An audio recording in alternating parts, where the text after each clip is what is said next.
नमस्कार, स्वागत है आपका 2 बजे के इस बुलेटिन में। मैं हूं आपके साथ आशा झा। बड़ी खबर के साथ इस बुलेटिन की शुरुआत कर रहे हैं। ज्ञानवापी विवाद पर नई याचिका दायर हुई है। 3 महिलाओं ने फिर से सर्वे के लिए याचिका डाली है। शिवलिंग के चारों तरफ की दीवार हटाई जाए, ये मांग की है। दीवारों को तोड़कर तहखानों का सर्वे करवाया जाए, ये मांग इन 3 महिलाओं की तरफ से की गई है। फिर से जिन्होंने सर्वे के लिए याचिका डाली है, जो 4 महिलाएं जिनकी मांग पर पहले सर्वे हुआ, अब देखिए एक दूसरी याचिका इन्होंने लगाई है। कहना है शिवलिंग के जो चारों तरफ की दीवार है वो दीवारें तोड़ी जाएं, हटवाई जाएं और तहखानों का भी बाकायदा सर्वे करवाया जाए। ये नई याचिका है ज्ञानवापी विवाद पर।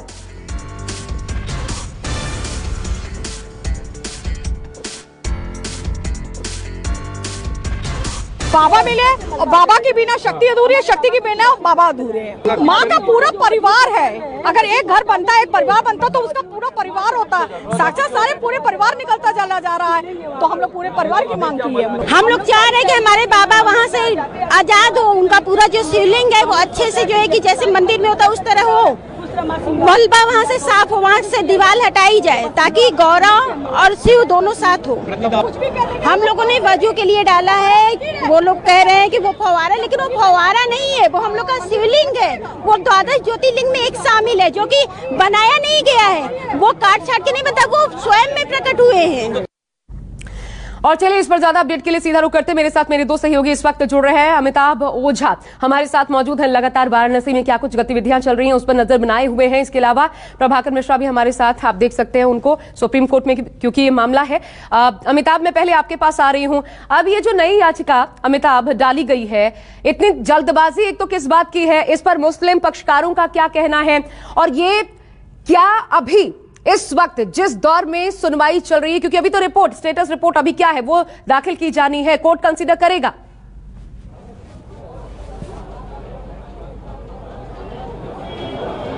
देखिए, बिल्कुल ये जो याचिका है आज की ये चौथी याचिका जिस मामले में कोर्ट को सुनवाई करनी है कि आगे इसमें क्या करना है। देखिए, एक तो स्टेटस रिपोर्ट जो सर्वे रिपोर्ट है वो जमा करने की बात है। दूसरी जो मुस्लिम पक्ष ने जो याचिका लगाई थी कि वजू खाने को जो सील किया गया वो है।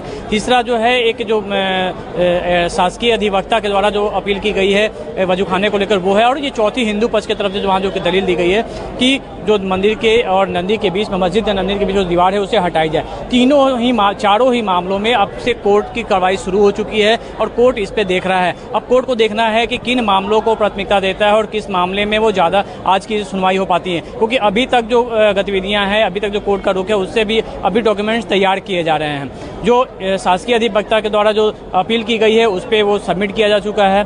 दूसरी जो एडवोकेट जो कमिश्नर को जो रिपोर्ट देनी थी उसको लेके अब कोर्ट उनसे बात कर रहा है, उनकी रिपोर्ट भी तैयार की जा रही है। तीसरी जो अपील है जो मुस्लिम पक्ष की तरफ से जो दी गई है कि जो वजू खाने को सील किया गया है उसके औचित्य को लेकर उस पर जो सवाल निशान लगाया गया उसको लेके उसको वो भी अपील दी जा चुकी है। और चौथी जो हिंदू पक्ष के अधिवक्ता के द्वारा जो यहाँ विष्णु जैन आए थे और जो वादी महिलाएं हैं जो पिछले जो केस में थी, उनमें से 3 महिलाएं यहाँ आज कोर्ट परिसर में आई हैं और जिन्होंने ये दिया है, जिन्होंने पहले भी मांग की थी कि हम पूजा का अधिकार मिलना चाहिए, वो सारों मामलों को लेकर अब कोर्ट की कार्रवाई शुरू हो चुकी है। और धीरे धीरे देखिए, सेकंड लंच के बाद का समय कोर्ट ने दिया था, उससे पहले डॉक्यूमेंटेशन का काम चल रहा था और लंच का समय जो है वो लगभग समाप्त हो चुका है और 2:05 से पूरी कार्रवाइयाँ जो है शुरू हो जाएगी और एक एकड़ जो बेंच है उसको ये डिसीजन लेना है कि आगे की क्या कार्रवाई होगी।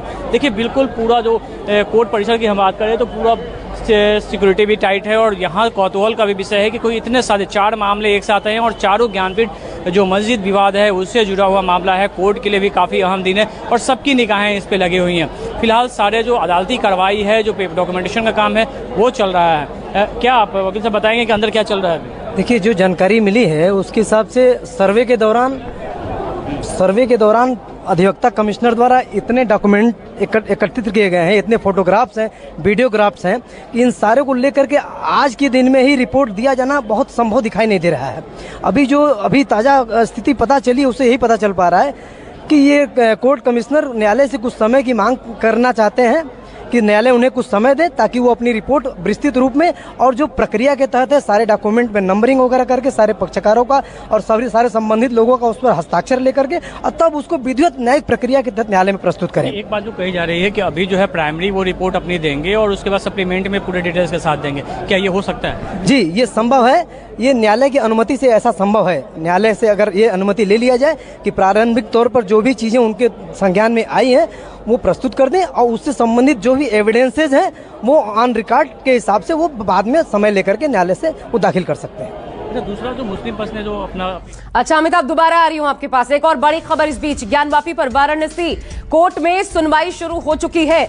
दोनों पक्षों के वकील इस वक्त कोर्ट में मौजूद हैं। सर्वे रिपोर्ट पेश करने के लिए समय की मांग की गई है। यह सबसे बड़ी बात जो अभी तक कहा जा रहा था, देखिए समय की मांग की गई है सर्वे रिपोर्ट को पेश करने के लिए। ज्ञानवापी पर वाराणसी कोर्ट में सुनवाई शुरू होते ही ये मांग की गई है। आइए सीधा रुख करते हैं, मेरे साथ दोनों सहयोगी मेरे जुड़े हुए हैं। अब मैं प्रभाकर आपके पास आना चाहती हूं। सुप्रीम कोर्ट में भी क्योंकि इसी मसले को लेकर के सुनवाई होनी है, स्टेटस क्या है सुप्रीम कोर्ट में? एक तो कितने बजे शुरू होगी और वहां की स्टेटस रिपोर्ट अभी तक की क्या सामने आई है?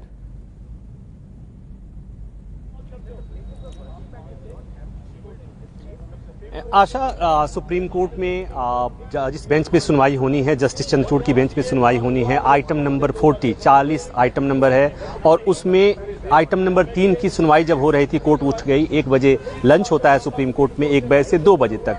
2 बजे फिर बेंच बैठेगी और फिर आइटम नंबर 3 में ही बाकी उस पर सुनवाई होना है, मुद्दे पर सुनवाई होना है। तो ये मेरे ख्याल से ज्ञानवापी पे सुनवाई जो होगी वो 3:30 बजे के बाद 4 बजे के आसपास सुनवाई होगी, इसलिए कि ढेर सारे मामले हैं। तो ये अनुमान के तौर पर हम कह सकते हैं। दूसरा महत्वपूर्ण बात जो मैं बताना चाहूंगा दर्शकों को कि जो 2 जजों की बेंच पे सुनवाई होनी है, जस्टिस चंद्रचूड़ और जस्टिस नरसिम्हा अयोध्या मामले में हिंदू पक्ष की तरफ से सुप्रीम कोर्ट में ही पेश हो चुके हैं। आपको पता है कि सुप्रीम कोर्ट में के एडवोकेट थे पहले और उसके बाद उन्हें सुप्रीम कोर्ट का जज बनाया गया था।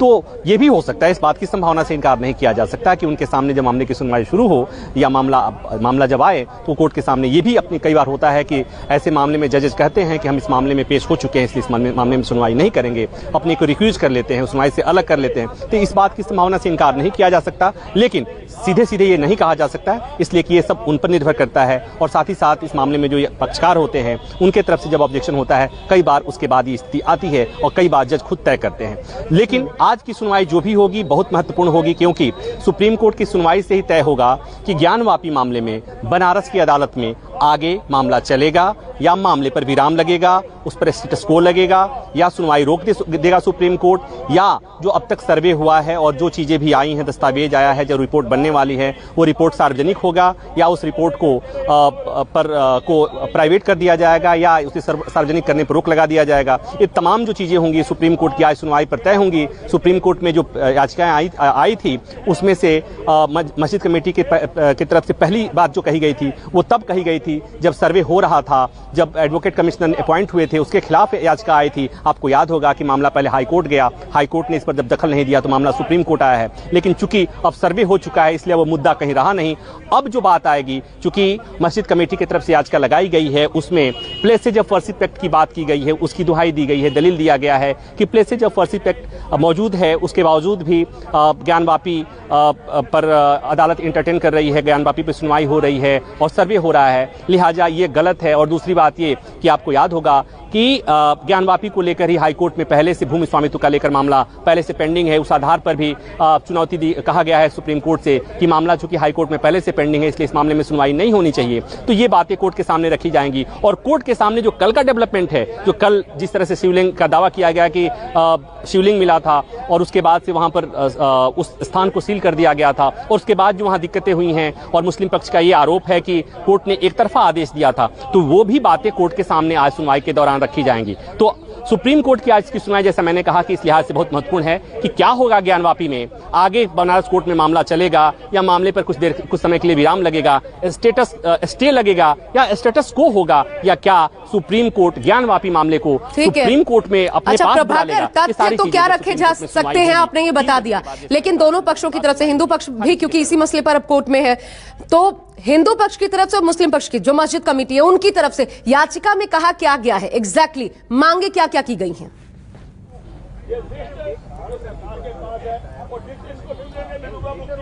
जैसा मैंने कहा कि मुस्लिम पक्ष की तरफ से जो याचिका आई थी, पहले जो याचिका थी उसमें ये मांग की गई थी कि चूंकि बनारस कोर्ट ने वहां पर एडवोकेट कमिश्नर नियुक्त किया है, सर्वे का आदेश दिया, उस पर रोक लगाई जाए। लेकिन ये प्रक्रिया, सर्वे की प्रक्रिया पूरी हो चुकी है, इसलिए अब उस मांग का कोई मतलब नहीं रह गया, जैसे मैंने पहले बताया। लेकिन उसी याचिका में यह भी बात कही गई है कि इस सर्वे से सामाजिक सौहार्द बिगड़ रहा है, इस सर्वे से प्लेसेज ऑफ वर्शिप एक्ट का वायलेशन हो रहा है, इस सर्वे से इलाहाबाद हाई कोर्ट का जो स्टेटस को का जो स्टे का आदेश था कि वहां पर एएसआई का सर्वे नहीं होगा, उसका भी कहीं ना कहीं वायलेशन हो रहा है। इसलिए सुप्रीम कोर्ट में कोर्ट को इसमें दखल देना चाहिए। तो ये मांगे हैं मुस्लिम पक्ष की तरफ से और उसमें ये बातें कोर्ट के सामने रखी जाएंगी। हिंदू पक्ष में हिंदू सेना की तरफ से एक याचिका लगाई गई, उसमें उनको पक्षकार बनाने की कहा गया है कि उनको पक्षकार बनाया जाए और उसमें यह मांग की गई है कि इस याचिका को, यानी कि मस्जिद कमेटी की याचिका को, या तो खारिज कर दिया जाए या उनका भी पक्ष सुना जाए। और उन्होंने जो बातें कही हैं उसमें बात यह कही गई है कि मुस्लिम पक्ष के याचिका में कोई दम नहीं है। और दूसरा, एक और एक्ट का हवाला दिया गया है, वो है पुरातत्व विभाग का जुड़ा हुआ पुरातत्व एक्ट है, उससे जुड़ा हुआ उसके किसी प्रावधान को लेकर बात किया गया है, जिसमें कहा गया है कि प्लेसेज ऑफ वर्शिप एक्ट ऐसे आर्कियोलॉजिकल साइट्स पे लागू नहीं होता है जो 100 साल से अधिक पुरानी हो, 100 साल या 100 साल से अधिक पुरानी हो। तो ये बातें कोर्ट के सामने रखी जाएंगी। लेकिन मुझे जो बात समझ में आ रही है कि आज कोर्ट के पास इतना विस्तार में सुनवाई करने का समय नहीं होगा, क्योंकि 2 बजे के बाद बेंच जब बैठेगी तो पहले आइटम नंबर 3 पर सुनवाई होगी, उसके बाद ढेर सारे मामले हैं, उसके बाद आइटम नंबर 40 पर सुनवाई होगी। लेकिन ये मुझे जो बात समझ में आ रही है कि आइटम नंबर 40 पर यानी ज्ञानवापी पर सुनवाई, थोड़ी सी ब्रीफ सुनवाई होने के, कम से कम ब्रीफ सुनवाई तो होगी ही, हो सकता है कि इसमें कोर्ट जी, तो कहीं ऐसा ना हो कि फिर से वही देरी हो और उसके बाद जो सर्वे रिपोर्ट है वो सामने भी आ जाए, क्योंकि प्रारंभिक रिपोर्ट तो पेश किए जाने की बात कही जा रही है, फिर से ये याचिका जो है वो बीच में लटक जाएगी, एक तरीके से इसका मायने नहीं रह जाएगा। एक बार फिर हम अमिताभ ओझा का रुख कर लेते हैं, लगातार बने में। अमिताभ, बात कीजिए एक बार फिर, आपकी बात अधूरी रह गई थी, कोर्ट के भीतर क्या कुछ हो रहा है? अभी जो बड़ी खबर हमने बताई, सुनवाई शुरू हो चुकी है, एक दूसरा वक्त की मांग की गई है, आगे क्या, बात कीजिए।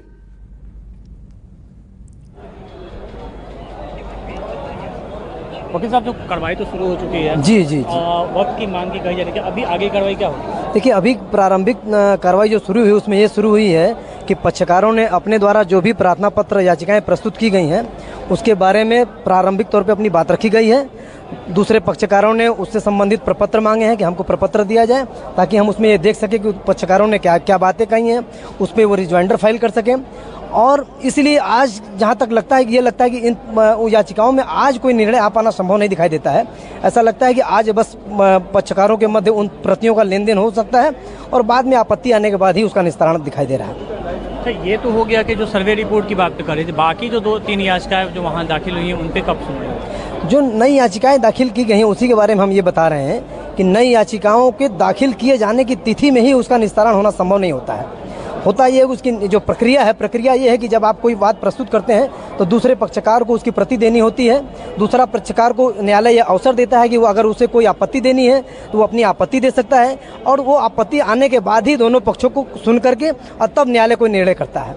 तो इसलिए आज उन याचिकाओं में कोई निर्णय अंतिम तौर पे आ पाना संभव नहीं है। न्यायालय अगर कोई एंट्रीम आदेश उस पर पारित अगर करना चाहे तो कर सकती है, और ऐसी कोई संभावना भी अभी दिखाई नहीं दे रही है। अब ये बता दीजिए कि 2:15 का समय हो रहा है, कितने बजे तक कोर्ट की कार्रवाई कर सकती है? चूँकि कई याचिकाएं दाखिल की गई हैं, हर याचिका को बारी बारी से पेश किया जाएगा, और इसलिए अभी इसमें हमको लगता है कि कम से कम अभी 1 घंटे का समय लग सकता है। अमिताभ, ये भी पूछिएगा क्योंकि कोर्ट की जो सरकार की याचिका है कि वजू खाने के बंद किए जाने की वजह से मुस्लिम पक्ष को दिक्कतें आ रही है, क्या उसे प्राथमिकता के आधार पर सुनवाई के लिए लिया जा सकता है कोर्ट की तरफ से?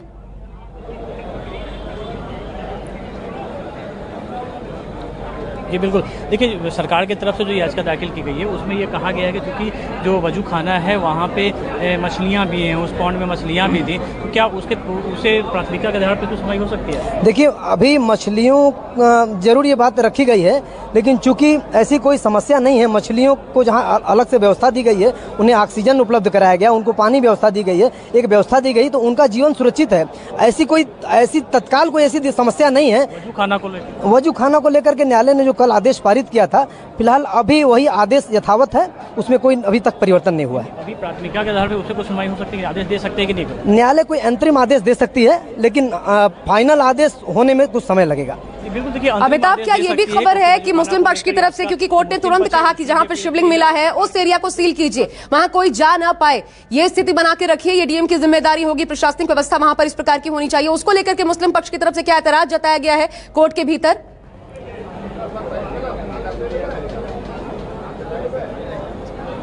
जी बिल्कुल, आपत्ति जो है इसी बात को लेकर है कि वहाँ एक तरफा कार्रवाई की गई, डीएम को आदेश दिया गया और डीएम ने कल 4 बजे अपनी टीम के साथ वहाँ पहुँचा और चारों तरफ से जंजीर ये वहाँ पे चैन लगाकर उसे तालों में बंद कर दिया गया। वहाँ सीआरपीएफ की तैनाती की गई है, इसके अलावा वहाँ सीसीटीवी भी लगा दी गई और उस एरिया को प्रतिबंधित कर दिया गया है। इसको लेकर भी मुस्लिम पक्ष ने आपत्ति जताई थी और अपने जो आवेदन उन्होंने दिया, याचिका जो दायर की है, उसमें इन बातों का भी जिक्र है कि बिना कोई वैकल्पिक व्यवस्था के ये आदेश किया गया है, उनकी दलीलों को नहीं सुना गया। और सबसे खास बात यह है कि जो आज भी याचिका दाखिल की गई है उसमें मुस्लिम पक्ष ये मानने को तैयार नहीं है कि जो तालाब था उसमें जो पत्थर मिले हैं वो शिवलिंग है। उनका आज भी ये कहना है कि वो सिर्फ फव्वारा है और उसका इस्तेमाल वर्षों से होता आ रहा था, लेकिन पिछले कुछ समय से वो बंद था, इसलिए वहाँ पे गंदगी जमा हुई थी, गंदे पानी जमा हो गए थे। वो मानने को तैयार नहीं है कि वो शिवलिंग है और अपनी याचिका में इस बात को, इसी दलील को उन्होंने रखा है कि जब तक ये कन्फर्म नहीं हो जाता है कि वो सीलिंग है, वहाँ पे वो सील जो किया गया है वो गलत है। उनकी बातों को बिना सुने हुए अदालत ने ये कार्रवाई की है और इसी को लेकर अपनी याचिका में उन्होंने की है। जबकि सरकारी जो शासकीय अधिवक्ता है उन्होंने जो दलील दी है उसमें कहा है कि जो वजू खाना है जो पूरे मस्जिद परिसर में एक ही है और जब नमाज करने के लिए नमाजी जाते हैं तो वजू खाना से ही वो वजू करने के बाद ही वो जाते हैं। ऐसे में कोई वैकल्पिक व्यवस्था करने का जो वैकल्पिक व्यवस्था जो की जाएगी उसके लिए एक एडवोकेट कमिश्नर की नियुक्ति की जाए, जो रिपोर्ट देंगे उसके आधार पर सरकार वो व्यवस्था करेगी। क्योंकि पूरे मस्जिद परिसर में वहीं पे चारों तरफ वजू खाना के चारों तरफ नल लगे हुए थे, वहीं नमाजी वजू करते थे और उसके बाद वो नमाज करने को जाते थे। तो ये एक बड़ी जो मांग है वो शासकीय अधिवक्ता ने की है और जिसपे आज हो सकता है कि आज नए जो एडवोकेट कमिश्नर जो है उनकी नियुक्ति हो जाए। ये दूसरी बार होगा कि जब एडवोकेट कमिश्नर की नियुक्ति होगी और ये सिर्फ इसलिए होगी कि इस कार्रवाई के बाद वजू खाना को सील करने के बाद वहाँ पे क्या व्यवस्था करना है, इसको लेकर सरकार ने एक तरह से गाइडलाइन मांगा है कोर्ट से, जिसके तहत आगे की व्यवस्था की जाए। ठीक है, आप बने रहिए अमिताभ। लेकिन इस बीच हिंदू पक्ष की तरफ से क्या कुछ कहा गया है सुप्रीम कोर्ट के भीतर अपनी याचिका में, उनकी क्या दलीलें हैं, ये हम आपको सुनवा देते हैं। आज ज्ञानवापी मस्जिद को लेकर सुप्रीम कोर्ट में सुनवाई है और हिंदू सेना ने भी हिंदुओं की ओर से वहां इंटरवेंशन एप्लीकेशन फाइल किया है और हमने इंटरवेंशन एप्लीकेशन फाइल करके ये कहा है एप्लीकेशन में कि जो वहां कार्रवाई चल रही है वो एकदम सही चल रही है, कोर्ट के आदेश पे काम चल रहा है और मस्जिद कमेटी काम में बाधा उत्पन्न करने के लिए सुप्रीम कोर्ट आई है। इन मस्जिद कमेटी के ऊपर भारी जुर्माना लगाया जाए और 1991 पूजा अधिनियम कानून का कहीं से भी उल्लंघन नहीं होता है, वहां सब काम कानून के तहत कानून के दायरे में चल रहा है और यदि इनकी एप्लीकेशन स्वीकार की जाती है, इनकी पटिशन स्वीकार की जाती है तो हमें भी पार्टी बनाया जाए, यही हमारी मांग है। हम चलिए एक बार फिर से प्रभाकर मिश्रा का रुख कर लेते हैं। लगातार सुप्रीम कोर्ट पर निगाह बनाए हुए हैं, वहां पर सुनवाई शुरू होगी, क्या इसमें लेट होगा? और ऐसे में अगर प्रारंभिक रिपोर्ट वाराणसी कोर्ट में दाखिल की जाती है तो क्या वो सार्वजनिक हो जाएगी इस सुनवाई से पहले? जैसे सर्वे पर रोक की मांग की गई थी और सर्वे हो गया, वो भी देरी की वजह से हुआ। प्रभाकर, सीधा इसी सवाल के साथ आपके पास आ रही हूं, क्या वो एक डर वो भी कि लेट एक बार फिर हो जाए, पता चले प्रारंभिक रिपोर्ट सबमिट भी हो, वो सार्वजनिक भी हो जाए तो मुस्लिम पक्ष जो कह रहा है एक, उसकी बात धरी की धरी रह जाएगी। दूसरा, हिंदू सेना की तरफ से जो दलीलें रखी गई हैं, जो प्लेसेस ऑफ वर्शिप एक्ट है, क्या वो भी फंसता नजर आ रहा है? उसको लेकर भी पशोपेश उभरता नजर आ रहा है क्या ज्ञानवापी केस में?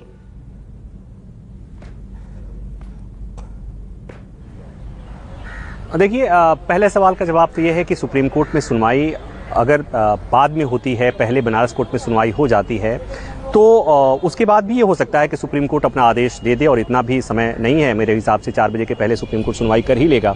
तो सुप्रीम कोर्ट ने अगर आदेश कोई दे दिया, स्टेटस को का आदेश दे दिया, स्टे लगा दिया, तो मुझे लगता है कि उसका असर तुरंत दिखना शुरू हो जाएगा। लेकिन दूसरी बात आपने जो कही कि जो बार बार इस बात का जिक्र किया जा रहा है कि प्लेसेज ऑफ वर्शिप एक्ट होने के बावजूद ज्ञानवापी में सर्वे कैसे हो रहा है और जो दलीलें जो दी जा रही हैं दूसरे पक्ष की तरफ से, उसको लेकर के जो हमारे तमाम लोगों से बात हो रही है उसमें ये कहा जा रहा है कि प्लेसेज ऑफ वर्शिप एक्ट कम से कम इस मामले में ज्ञानवापी के मामले में लागू नहीं होता, लेकिन ये लागू होता है या नहीं होता है ये तय करना अदालत का काम है। इसीलिए मामला चूंकि जब सुप्रीम कोर्ट आया है तो हो सकता है कि जब सुप्रीम कोर्ट ये कहे, हो सकता है कि सुप्रीम कोर्ट ये कहे कि सर्वे होना है हो गया, कोर्ट एडवोकेट कमिश्नर नियुक्त होना था हो गया, सर्वे होना था हो गया, रिपोर्ट जो तैयार होनी थी हो गई, लेकिन अब इस मामले को हम सुनेंगे। अब हम ये देखेंगे कि क्या प्लेसेज ऑफ वर्शिप एक्ट यहाँ लागू होता है नहीं। लेकिन एक खास बात यह है कि इसी मामले पर लखनऊ बेंच में, इलाहाबाद हाईकोर्ट की लखनऊ बेंच में ज्ञानवापी का मसला पेंडिंग है। वहां पर भूमि स्वामित्व का जो मामला 1991 में गया था वहां पर लंबित है। उस मामले में भी सर्वे की बात हुई थी, एएसआई सर्वे का आदेश हुआ था, हाईकोर्ट ने उस पर रोक लगा दिया और वहां पर कोर्ट को इस लॉ पॉइंट पर डिसाइड करना है कि places of worship act Gyanvapi पर लागू होता है नहीं। तो ये हो सकता है कि सुप्रीम कोर्ट के सामने ये बात जब कही जाए तो सुप्रीम कोर्ट ये कह दे कि ये मामला चूंकि हाई कोर्ट में पेंडिंग है, 20 मई में शायद तारीख आज सुनवाई होनी थी, तारीख लग गई है, हो सकता है कोर्ट ये भी कह दे कि प्लेसेज ऑफ वर्शिप एक्ट के मामले में हाई कोर्ट में मामला लंबित है, let's high court to decide. तो हो सकता है कि कोर्ट वहां पर ये कर दे। लेकिन यहाँ की बात, जो यहाँ की डेवलपमेंट की बात मैं करूं आशा, तो वो ये कि 4 बजे के पहले सुनवाई होने की उम्मीद जताई जा रही है और बहुत कुछ तय करेगा कि ज्ञानवापी में आगे क्या होने वाला है। इस सुनवाई में जो भी निकलेगा उसी से तय होने वाला है कि बनारस में आगे कार्रवाई बढ़ेगी या मामला हाई कोर्ट पर छोड़ दिया जाएगा या मामला सुप्रीम कोर्ट अपने पास ले लेगा, क्योंकि ये मामला बहुत संवेदनशील है। सुप्रीम ऑर्डर सबसे महत्वपूर्ण साबित होने वाला है इस पूरे केस में। बहुत शुक्रिया आपका अमिताभ, नजर बना के रखिएगा, तुरंत आपके पास आते हैं जैसे ही कोई अपडेट आती है। प्रभाकर, आपका भी शुक्रिया हमारे साथ जुड़ने के लिए। और इसी के साथ यहां रुक रहे हैं एक बहुत छोटे से ब्रेक के लिए। ज्ञानवापी मामले पर लगातार नजर बनी हुई है। नमस्कार, मैं हूं मानक गुप्ता। अगर आपको हमारा ये वीडियो पसंद आया हो तो इसे लाइक और शेयर जरूर करें और हां, हमें सब्सक्राइब और फॉलो करना ना भूलें ताकि आप देश और दुनिया की कोई खबर मिस ना करें। तो जुड़े रहिए हमारे साथ और देखते रहिए न्यूज़ 24।